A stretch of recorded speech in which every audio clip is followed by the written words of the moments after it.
Hello everyone, Josh first back in, bringing you guys some more 7 Deadly Sins Grand Cross, and today we'll be talking about the new Crimson Demon that should be coming very soon, if not after this maintenance, maybe the next one, but it is definitely coming soon because a lot of in-app information has already been kind of leaked. You guys will notice that when you're making level 70 characters, you'll see that there's a panel to make characters go up to 75, but obviously you can't do that yet because we don't have the new demon ears, which is another droppable item that you're going to have to get. And if you also go to your set team, if you've done Chapter 7, you should go to Deathmatch and see a third team build called Demonic Beast Howlex, which obviously isn't Crimson Demon. So this is another name change that Global's done. I don't know why they keep changing everything, all the names of everything, but whatever. Regardless, Demonic Beast Howlex is coming soon, and I'm here to give you guys several different team build options to try and make your life a little bit easier and when you're trying to take on this demon when he does drop, outside of the two obvious choices of Red Hellbrum and Red Demon Meliodas, which of course aren't even in the game yet. So go ahead, sit back and enjoy. We're gonna go over quite a few options. Now, I tried to use the filter system, which is terrible in this game for your character box, but I was at least able to limit it to the red and green units, so this kind of simplifies things a little bit. So we're going to go from top row all the way down here to the bottom, and I'm going to kind of point out some really strong units that you could run and how you would run them. So, straight off the bat, the top row, the entire top row is usable. Yes, the entire top row is good. Gil Thunder is an amazing buffer. Red Slater is a really good single target DPS and can lower attack.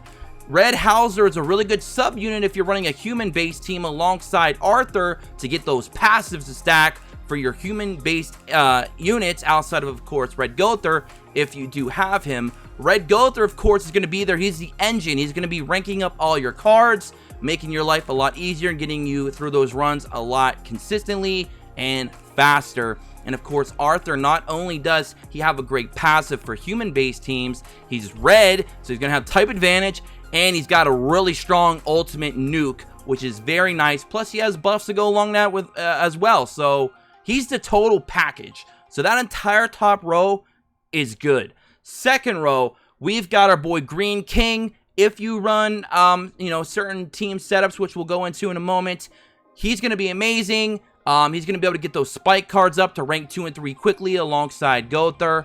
He's just going to be doing a ton of damage when he crits because he is a crit machine. Speaking of crit machines, we got our Jericho on the very right side there below Red Slater. Another strong unit with single target nuking abilities. And with the right team setup, you can make her crit quite often. And hell, if you run her alongside Red Slater, she's going to be critting a lot more often because of Red Slater's passive, which actually decreases crit resistance based on how much crit chance he has. So depending on how you build his gear and with his own personal base crit chance, you could really do some nice combos with those two. Very cool. And then we have our girl Red Healer Liz. Very good as a sub-slot unit to get that healing. Not a bad option there. We also have Kane. Since there is no hell mode difficulty to worry about right now, you can still run green units for this demon. And Kane will be a nice sub option as well for attack-related stats. Hellbrum, very solid unit for his attack-related stats on his buff as well. So both those units are very good.